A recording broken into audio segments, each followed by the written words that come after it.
Friends, welcome back to RAKVB e-learning. And to this session, we will start with the chapter number 6, Effects of British Rule in India. Open your textbooks before we start the chapter, dear students. So, Effects of British Rule in India.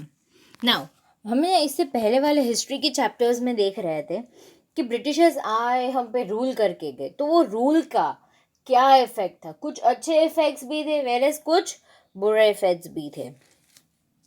तो क्या क्या effects थे, हम इसके बारे में अगर देखना हो तो हम इस चैप्टर में स्टार्ट करते हैं। India was economically prosperous till 18th century. India को सोने की चिड़िया कहा जाता था, तो बहुत अच्छी कंट्री थी, पैसा था, रिच थी इंडिया सब 18th सेंचुरी तक। The anarchy that followed the death of Aurangzeb too could not weaken it. It has been admitted by historians across the world that the industry's production techniques and the organization of trade in India were unmatched at that time. The same country, India, became poor and bankrupt during nearly 200 years of British rule. Now, just imagine, British के 200 साल के rule से पहले India के compare में कोई भी productive industries नहीं आती थी, कोई भी ट्रेड रूल्स नहीं आते थे, कोई भी टाइप की।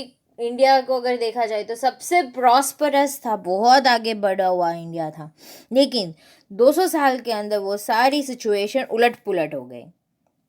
It became the country that supplied raw material to the factories in England and offered a large market for finished product in the factories in England. India सिर्फ कैसी कंट्री बन के रह गई, एक ऐसी कंट्री जहाँ पे सिर्फ रॉ मटेरियल की प्रोडक्शन की ही उसे ज़रूरत थी, वो रॉ मटेरियल देने का सोर्स बन चुका था और इंग्लैंड के मार्केट्स को फ्लरिश कर रहा था. Condition of peasants and agriculture during the British rule. उस वक्त वहाँ पे जो एग्रीकल्चरल पीजेंट्स थे, ठीक है, उनकी क्या दुर्दशा थी.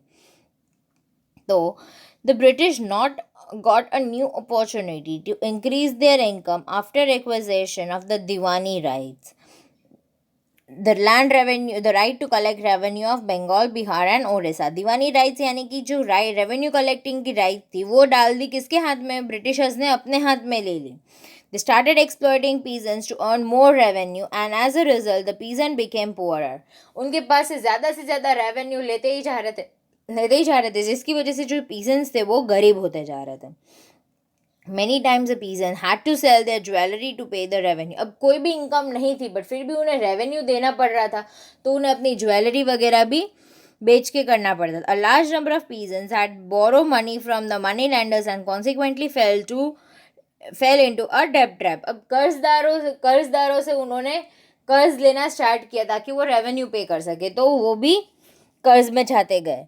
Farmers lost their land and agriculture suffered in many regions of India. अब काफ़ी लोगों को अपनी ज़मीनें भी बेचनी पड़ रही थी, तो सिचुएशन एकदम ख़राब हो चुकी थी. बंगाल में एक फेमाइन सिचुएशन आ गई. फेमाइन यानी भूखमरा, कोई एग्रीकल्चर प्रोडक्टिविटी ही नहीं कर रहा था क्योंकि किसी को कुछ मिल ही नहीं रहा था. Lakhs of people died of starvation. भूखमरों की वजह से बहुत सारे लोग मारे गए.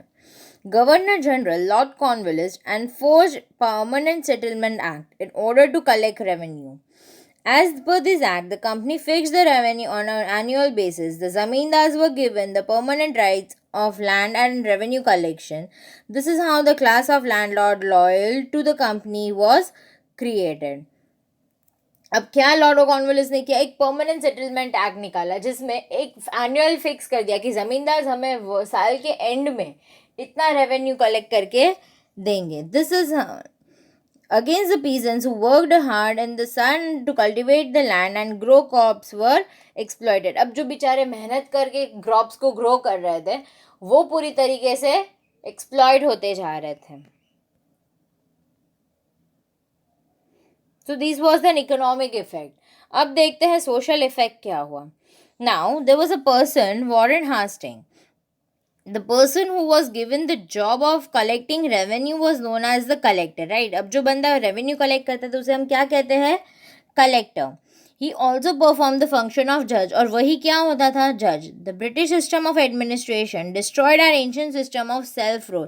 पहले क्या था कि हमारे गांव के जो मुखिया होते थे या पंचायत होती थी वही हमारे disputes को आके solve करती थी, लेकिन अब तो वो सब चला गया. वो अब जो सेल्फ रूल था वो कम्प्लीटली चला गया. In the ancient time every village was like a small Republic. Gram panchayat handle the administration of the entire village. जो ग्राम पंचायत होती थी वही पूरे गांव की एडमिनिस्ट्रेटिव वर्क के बारे में ध्यान रखता था. लेकिन this institution was of local self rule stood there ground even during the times of foreign invasions and the Sultanate period, but were destroyed due to the administrative policies of British. ये बहुत अच्छे से admin कर पा रहे थे, बहुत अच्छे से अपने अपने विलेजेस को लोग चला रहे थे. लेकिन सुल्तानेट पीरियड मतलब मुगल एम्पायर तक वो ऐसा सब चल रहा था. लेकिन जैसे ही ब्रिटिशर्स आए हमारे सारे एंशियंट तरीकों पे उन्होंने ख़त्म करना, एक्सप्लॉइट करना स्टार्ट कर दिया. The policy of social reforms by the company made people feel insecure. Company को पूरी तरीके से इनसिक्योरिटी फील हो रही थी. क्यों? क्योंकि जो सोशल रिफॉर्म्स थे अपनी, तो वो बहुत सस्पिशियस थे और बहुत इनसिक्योर फील कर रहे थे. They felt that the government was trying to convert them into Christianity and destroy the Indian culture and religion forever. अब बंदों को, इंडियंस को क्या लग रहा था कि वो हमारे इंडियन कल्चर को स्टॉप करना चाहते, मतलब जो प्रथाएं हम सालों से करते आ रहे वो बंद करवाना चाहते थे. ऐसा किसको लगता था? इंडिया की पीपल को, कि हमारे रिलीजन को वो क्रिश्चियनिटी में कन्वर्ट करना चाहते थे. If it was done, it was considered as a people believed that the Indian social system was deliberately undermined in the railways and military. An order was passed in Agra that every Indian have to salute the British. अब एक order pass कर दिया कि हर किसी को British को salute करना. It was not done. It was considered as a crime and was liable for punishment. अगर ऐसा नहीं, हम salute नहीं करते थे ब्रिटिश को, तो क्या होता था? वो पनिश किए जाते थे एंड उन्हें सजा दी जाती थी. As a result there was a widespread sentiment of anger and hatred for Britishers among the Indians. इसी वजह से एक कहते ना कि एकदम नफरत की भावना जग गई सारे ब्रिटिशर्स के खिलाफ. दूसरा हुआ destruction of Indian trade and industries. हमारी इंडियन ट्रेड और इंडस्ट्रीज को उन्होंने पूरी तरीके से तहस नहस कर दिया. The handlooms of India supplied textile to the market of Asia and Europe. The traders from European countries used to come India to purchase commodities. The India-made jute, silk, woolen and cotton textile were in high demand in the European market. The soft and delicate muslin of Dhaka was world famous.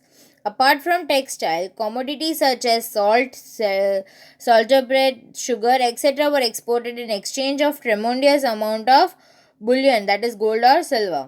यानी कि बहुत सारी बड़ी quantity में हमें पैसा income आ रही थी और हम पूरे देशों में, सारे आसपास के प्रदेशों में क्या बेच रहे थे? अपनी कमोडिटीज़ बेच रहे थे और बहुत डिमांड में थी भी Indian commodities.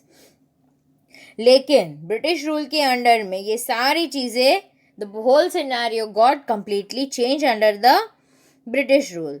The flow of bullion got reversed. मतलब जो पैसे बाहर से इंडिया में आते थे वो कम्प्लीटली अलग हो गए, हमें उनको पे करके देना पड़ रहा था. In the beginning of Industrial Revolution, the Britishers took 500 crore rupee as per today's standard only from Bengal during their rule. अब खाली बंगाल में से उन्होंने 500 करोड़ लिए, आज की वैल्यू के हिसाब से उन्होंने 500 करोड़ लिए उस वक्त. क्यों? Just to start an industrial revolution. Just imagine the wealth the British would have accumulated from the whole country. अगर सिर्फ बंगाल में से 500 करोड़ लिए तो सोचो पूरे इंडिया से कितने लिए होंगे, right? So with the help of raw material produced in India, the money collected from India, the business and industries in England prospered. They prospered their country on the cost of India. उन्होंने अपनी आप को कैसे prosper किया? On the cost of India. उनके mills progress होते गए हैं, वहाँ पे क्लोथ्स मैन्युफैक्चर होने स्टार्ट कर दिए by the raw material that was been exported from India. यहाँ से हम जो रॉ मटेरियल भेजते थे उसके बेसिस पे वो सारी चीज़ों को प्रोड्यूस करने लग गए. The cloth manufactured in England was imported in India without levying an duty on it, whereas there were taxes up to 80% on the cloth manufactured in India. अब जो क्लॉथ्स वो वहाँ से बेचने यहाँ लाते थे कमोडिटी, उस पर 0% टैक्स था. whereas अगर यहाँ की चीज़ें हमें खरीदनी हो तो उस पर 80% टैक्स वो लोग चार्ज करते थे, जिसकी वजह से इंडियंस कोई भी क्लोथ्स को खरीदता था नहीं। हम लोग ने वहाँ की क्वालिटी और क्वांटिटी को अपनाना स्टार्ट किया। As a result textile made India became costlier. अब यहाँ पे जो टेक्सटाइल थी वो कॉस्टलियर हो गई, क्योंकि उनको 80% तो टैक्स पे करना पड़ रहा था। तो टैक्स पे करने के लिए उन्हें प्राइसेस भी बढ़ानी पड़ती थी, right. The Indian handicraft and cottage industry could not withstand the competition and they could not sustain themselves. इसलिए वो ब्रिटिश के सामने, ब्रिटिश टेक्नोलॉजी और टेक्सटाइल के सामने अपने आप को कंपटीशन में टिका पाए नहीं। Many skill based industries of a country like textile industry, glass, paper, mineral, shipbuilding etc. got ruined due to the policies of British. हमारी जितनी अच्छी अच्छी इंडस्ट्रीज जो एकदम हाई प्रॉफिट से चल रही थी वो पूरी तरीके से उन्होंने खलास कर दिया। Lakhs of skilled workers became unemployed. बहुत सारे बेरोजगार बन गए। Gradually the poor worker of the rural area of India became poorer. और जो पुअर थे वो और गरीब बनते गए। Suspicion about the reforms. When William Bentinck came to India with a liberal thinking from getting its stronghold in England, this way of thinking slowly reached India. The British ruler, अब जो William Bentinck थे वो बहुत friendly rule था उनका। The British rule started taking interest in the life of people of India. Lord William Bentinck became quite popular in India by introducing few beneficial reforms. अब William Bentinck जो थे उन्होंने उनके टेन्योर में public Britishers ने Indian people की life में interfere करना और उनकी इंटरेस्ट किया और ना उनकी अच्छी और बुरी बातों का ध्यान रखना उन्होंने शुरू किया। During his time India started getting jobs in company administration. अब क्योंकि वो लोग बेरोजगार बन रहे थे तो उनको रोजगारी प्रोवाइड करने के लिए ब्रिटिश की कंपनीज में उन्हें जॉब मिलनी स्टार्ट हो गई। Raja Ram Mohan Roy and other social reformers were constantly making effort to stop evil practice of sati. उसी वक्त साथ में जो राजा राम मोहन रॉय जैसे बड़े बड़े लोग थे वो सती प्रथा वगैरह को बंद करना चाहते थे, बट इंडियंस की कोई एक नया रिफॉर्म लाए तो उन्हें मंजूर था नहीं। तो विलियम बेंटिक के साथ मिलके एक लॉ पास किया गया 1829 में, जहाँ पे सती प्रथा को बैन किया गया। During the time of William Bentinck, the English rulers tried to eradicate the social levels as per the will of social reformers. उन्होंने क्या किया? विलियम बेंटिक के टाइम में जो सोशल रिफॉर्मर्स थे, जो सोसाइटी में एक नया चेंज लाना चाहते थे, तो उनके साथ मिलके उन्होंने काफ़ी लॉज किए, जिसकी वजह से जो एविल प्रैक्टिस थी, मतलब जो खराब प्रैक्टिसेस थी, वो स्टॉप हो गई। The company had passed a resolution to spend 1 lakh rupee for year on the education and it was not implemented. वो लोग ने क्या वादा किया कि भाई वो 1 लाख रुपी हर साल एजुकेशन के लिए देंगे, बट वो देते थे नहीं। Finally education committee was formed during the time of Bentinck. अब ब्रिटिशर्स ने जो वादा किया था तो वो उसके पूरा करने के लिए विलियम बेंटिक ने क्या किया? एक एजुकेशन कमिटी सेटअप की in the year 1834, and Lord Macaulay thought of introducing English education in India. Lord Macaulay ने क्या किया? इंग्लिश एजुकेशन को स्टार्ट किया। उन्होंने अपनी तरीक़ों से आज नए जनरेशन को एजुकेशन प्रोवाइड करनी स्टार्ट की। Indian lost the advantage of occurring the advantage ancient knowledge of skilled and development that were given by there ancestors. उन्होंने कम्प्लीटली अपने आप को क्या किया? कैसा इंडियंस को क्या फील हो रहा था कि जो हमारे एंसेस्टर्स हमें सिखा रहे थे, जो नॉलेज हमारे एंसेस्टर्स के पास थी, जो स्किल्स उनके पास है, वो तो अब हमें मिलेंगे नहीं। The method of British education system was opposed by a number of intellectuals, and Mahatma Gandhi called it as to give millions a knowledge of English is to enslave them. That by receiving English education we have enslaved the nation. उन्होंने एक statement रखा कि अगर हम English education provide करेंगे तो ऐसा लगेगा कि हम गुलाम बन रहे हैं, क्योंकि हमें वही फॉलो करना पड़ेगा जो वो बोलेंगे, राइट। और इसी तरीके से इंडिया पूरा गुलाम बन जाता। Later 3 universities were establish in 1857। दो इंग्लिश एजुकेशन आज हम जो इन्जॉय कर रहे हैं वो that was because of Lord Macaulay. And उसी वक्त बहुत सारे ऐसे भी थे जो इंग्लिश एजुकेशन को नहीं स्वीकारना चाहते थे। Later, the universities were established in 1857. 1857 में 3 बड़ी यूनिवर्सिटीज एस्टैब्लिश की. British could not get educated workforce due to the introduction of English education. Now, alongside it also developed nationalistic thinking among the educated Indians. अब जो पढ़े लिखे English education पढ़ रहे थे उनकी वजह से ब्रिटिशर्स को अपने एडमिनिस्ट्रेशन के लिए काम करने वाले लोग भी मिल गए, प्लस जो एजुकेटेड लोग थे इंडियन, जो एजुकेटेड इंडियंस थे उनके मन में नेशनलिज्म की फीलिंग भी अरोज हुई. Many machines were invented to facilitate the industry, transport and communication. Considering the convenience in running administration and strategic importance for the military, British introduced the railways in India. Now, उनकी खुद की benefit के लिए, उनकी खुद के well administration के लिए उन्होंने railways भी introduce की. In order to maintain an effective control on the country and to exchange message with the neighboring territories, a modern method of post and telegraph were introduced in 1854. Modern technology of passing post and telegraph was started in 1854. Even a printing press was started through which the high circulation of newspaper was possible. So these were the things that they started. The reforms were actually for the convenience of British rule in India, but it turned out to be a blessing in disguise for growth of nationalism in India. दो ये reforms Britishers India में क्यों लाए, ताकि वो अपने आप को बेनिफिट्स दे सके और अपने एडमिनिस्ट्रेशन को स्मूथली चला सके. लेकिन लेटर इसके इफेक्ट्स हमारे नेशनलिज्म मूवमेंट पे भी दिखा.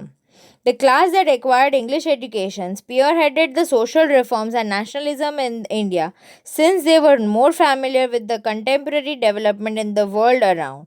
The post and telegraph brought people closer. अब जो इंग्लिश एजुकेशन से पास आउट होते थे वो बंदे को नेशनलिज्म फीलिंग थी, वो जानते थे कि कैसे चेंजेस सोसाइटी में इम्पॉर्टेंट है और ज़रूरी है. और दूसरी चीज़ जो टेलीग्राफ और पोस्ट की सिस्टम उन्होंने इंट्रोड्यूस की, तो उससे जो हमारी पीपल के बीच में जो दूरियां थी वो कम होती जा रही थी. So this were the things that were change during the tenure of British rule. Britishers ने कुछ अच्छे काम भी किए, वेरेस अपनी बेनिफिट्स के लिए वो लोग कर रहे थे, वो लोग अपनी बेनिफिट्स के लिए ही कर रहे थे, बट दैट टू आज हम उसको एंजॉय कर पा रहे हैं, राइट. एंड कुछ ऐसे बुरे इम्पैक्ट्स भी लाए जिसकी वजह से पब्लिक में डिससेटिस्फैक्शन स्टार्ट हो गया. सो आज के चैप्टर में बच्चे लोग हमने ये देखा कि कैसे वो लोग इंडिया को र्यून करके गए, उसकी सोशल इम्पैक्ट क्या थी, उसकी इकोनॉमिक इम्पैक्ट क्या थी, एंड कौन से रिफॉर्म्स आए जिसकी वजह से इंडिया आज भी हैप्पी लाइफ एंजॉय कर रहा है. अब बच्चे लोग आपको नेक्स्ट पीरियड में, नेक्स्ट लेक्चर में इस चैप्टर के क्वेश्चन आंसर्स लिखने होंगे, ठीक है. I hope you people have enjoyed the class. Thank you students for listening it carefully and have a nice day.